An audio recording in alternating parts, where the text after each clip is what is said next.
Hey guys, welcome back to the God is Within Her podcast. I'm your guys' sis, Chelsea. Guys, welcome back. If you follow this podcast, you probably noticed that there was not an episode last week. So your girl has been struggling mentally. Like, I have been in a warp. You guys know I'm a critical thinker. And it could get to a point where I'm dwelling in my thoughts. And when you're dwelling in your thoughts too much, you really can lose faith in God, because you're here in your thoughts trying to logically figure things out that has already been figured out in faith. And it's already been figured out. God has already figured it out. So you, over here in your finite mindset, you're trying to think about how you will make things work in the time that you need to. Time is another thing that time never seems to be in alignment, but it's always on our side because it's always divine timing. It's always God's timing, God's plan, and He's always going to have you. So you're over here having anxiety and worry about something that's already done. So that's where I've been the last 2 weeks, trying to get my mind back. And to do that, I have to go back to God.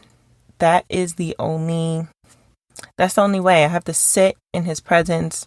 I have to refresh my mind, fast from anything. Like, I missed a event the other day because I knew mentally I just wasn't prepared. And yeah, therefore, it is the joy of missing out. And I had to get myself back. And what I've been doing is sitting still. So I'm going to share with you guys a story that happened to me the other day.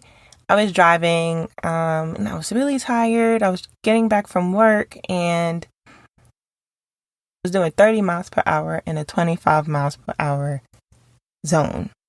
So all of a sudden, a baby runs out in the street. And let me be clear, she runs out in the street, but she runs out close to the car that was on the side of the road. So I didn't hit her, but I almost hit her, and immediately it struck my heart. I was in tears, oh my God, I could have hit her. What would have happened? It would have been all my fault because I was speeding. And I'm like, God, what do you want me to get out of this? What is it? I didn't hit her. So that's not the lesson. What's the lesson? The lesson was slow down, even when you're in a rush. So even when there's a time crunch where things are happening in your life with change,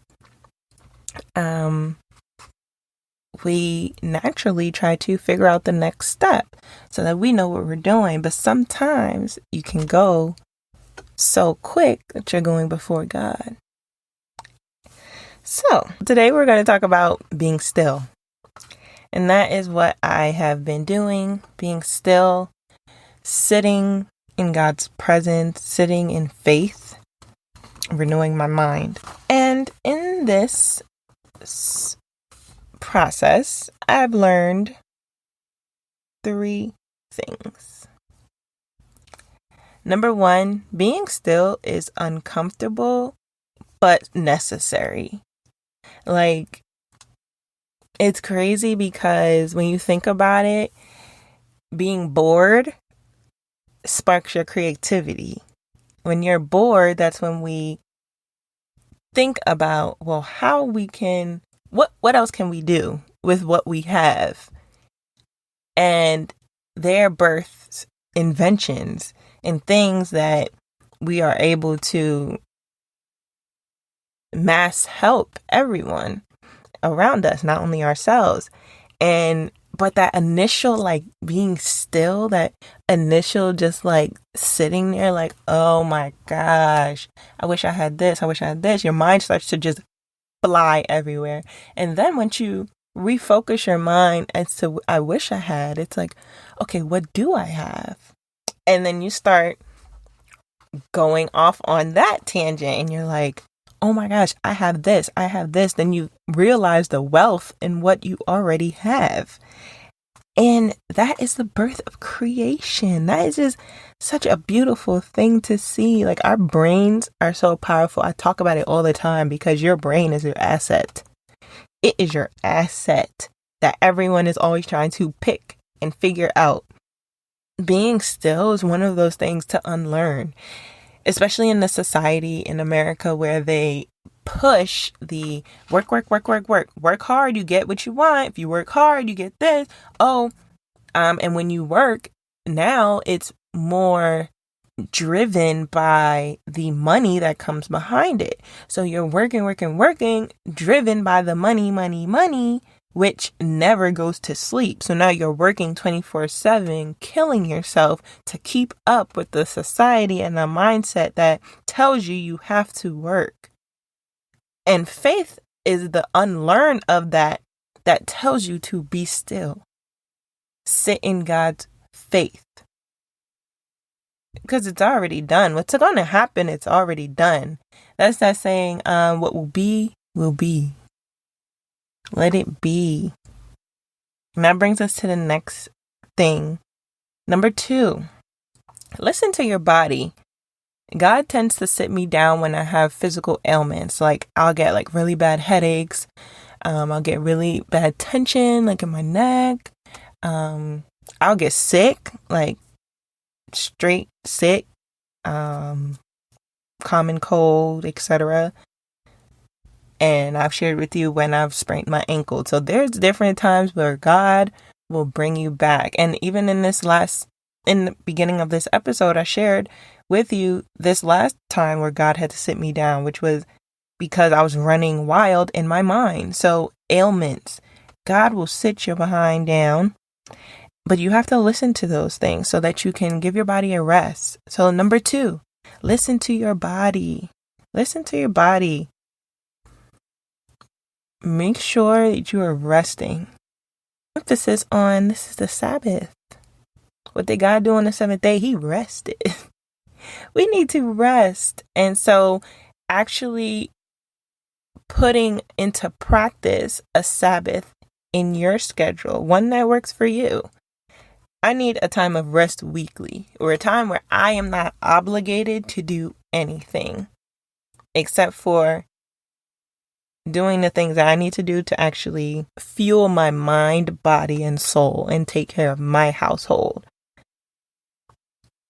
which has nothing to do with work or making coin or money. Rest, sitting, being creative, doing things that will challenge my mind, but in the most simplistic way to where it's not abusing it, because then that becomes work. So rest, I really encourage you to find rest and take care of yourself in the little ways. So that's like maybe driving or going for a walk or doing your hair. Like, number 2, listen to your body. And number 3, be intentional with your time. So if you have to say no to an event, do that. That's that, what they call it. FOMO is fear of missing out, and JOMO is joy of missing out. So like, that's the JOMO over the FOMO. It's like, everybody's like, oh my God, I'm going to miss it. I'm going to miss it. And you know, in your heart, you want to be there. But what does it cost? Count your cost. What is it going to cost you? Be intentional with your time.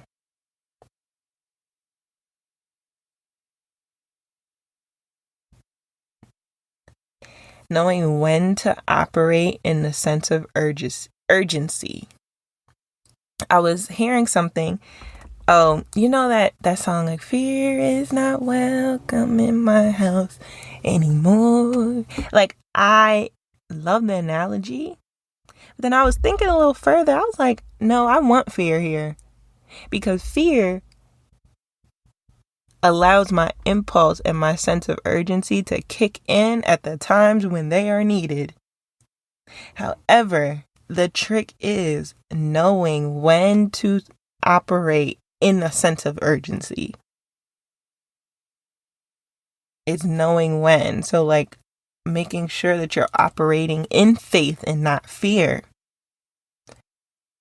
I don't want to get rid of it, But there's a certain time. So, the song is still relevant because there's certain times where you're like, no, fear is not welcome here in my heart anymore. Absolutely not.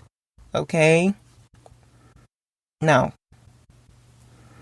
Knowing when to operate in that sense of urgency is the key.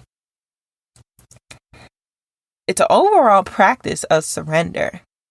I was watching the show of, what is it? I was watching Put a Ring on It, and the doctor on this show, she mentioned something, and she said an acronym called SAB, and it stands for surrender, allow, and be. And that stuck with me so much because the overall practice of surrender and letting go is one in itself. I mentioned in a previous episode that healing is an ongoing process. I also noticed that so is forgiveness. Forgiveness is an ongoing process. And I've talked about it before, how there's in the Bible, it explains how we're supposed to forgive our brothers and sisters infinite many of times because that's God's love. So that surrender in itself is step one. And then allowing, so like opening up your heart to receive is step two. And that is the forgiveness aspect. That is the letting go. That is the action of your surrender. Literally into play. And then the B, number 3. The B, to me, was exactly where I'm at now. It's the sit in stillness. It's enjoying each moment as they come. It's being and just sitting. That brings me to a passage I wanted to share out of the book Untethered Soul by Michael Singer. So I talked about on the podcast that I was reading Living Untethered by Michael Singer. And I also borrowed the book Untethered Soul. Once I started to read it, I noticed that most of the things were the same. So I didn't read all of it, but I did read a chapter called The Loving Eyes of God. I want to share with you a passage that really shows seeking God in the most beautiful words. How can anyone really know anything about God? We have so many teachings, so many concepts, and so many views about God. But they've all been touched by people. And in the end, it is amazing how our ideas about God conform to the different cultures from which they come from. Fortunately, deep within us, there is a connection to the divine. There is a part of our being that is beyond the personal self. You can consciously choose to identify with that part rather than with the psyche or the body. And when you do this, a natural transformation begins to take place within you. Over time, as you observe the transformation, you will see what it is like to be coming towards God. You actually begin to know what it feels like to be moving in the direction of the Spirit. The changes you see within you are reflective of the force you're approaching. Just as rain makes you wet and fire makes you warm, so you can know the nature of God by looking into the mirror of your transformed self. It is not a philosophy. It is a direct experience. Spiritual growth can be experienced just like anything else. You may have experienced in a time of your life where you've felt a lot of negativity, anger, and resentment. You know how that feels, and you know how you feel towards others when you're feeling that way. You know how your heart feels. You know what your thoughts and actions are like. You know that space. It is not a philosophy. It is a direct experience. And if you grow past that part of you over time, you will drift away from feeling anxious and tension.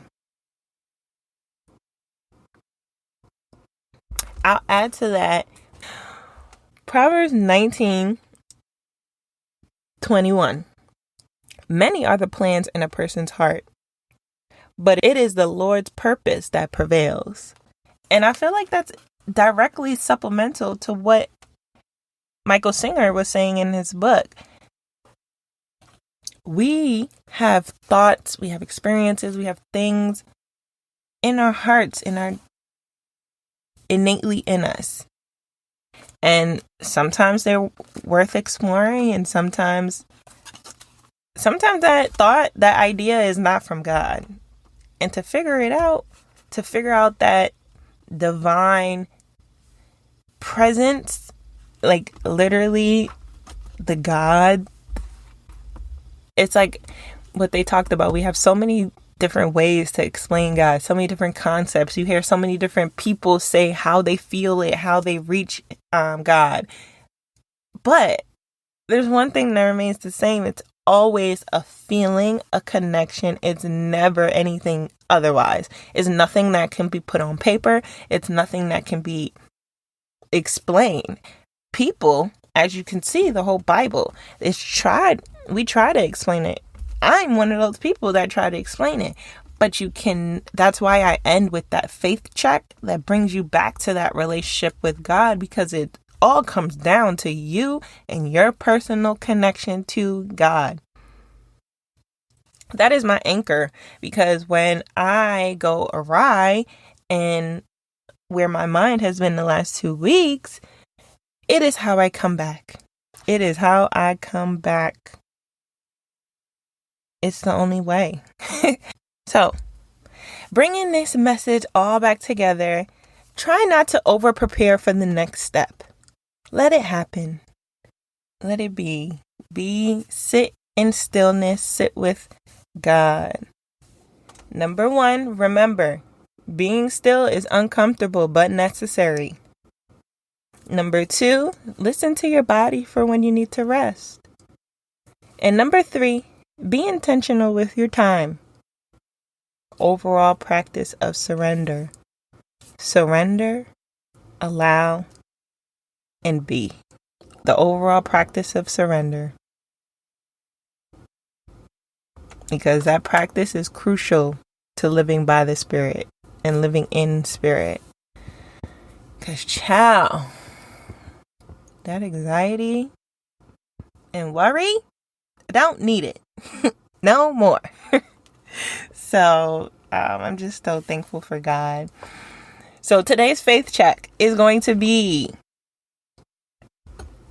I just want you to sit in God's presence. I want you to play the song Yes by Shekinah Glory. It's a 10-minute praise and worship song. But when I tell you,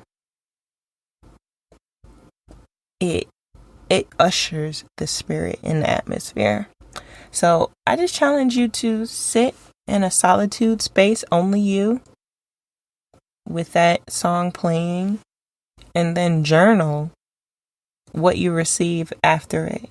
How was the experience? Was there any? Where'd your thoughts go? Did you pray? What derived from that? And I hope that It's a moment for growth for your relationship with God. All right, that is all for now. Real quick to recap, we talked about being still and sitting in stillness. Remember, number 1, being still is uncomfortable but necessary. Number 2, listen to your body for rest. Yeah, better tap into the joy of missing out. Number 3, be intentional with your time. It all helps for the overall practice of surrender. And I hope that helps God's plan derive and prevail in your life. That's all for now. I'll talk to you next time. Bye. Make sure you're subscribed to the show so you don't miss when we post the next episode.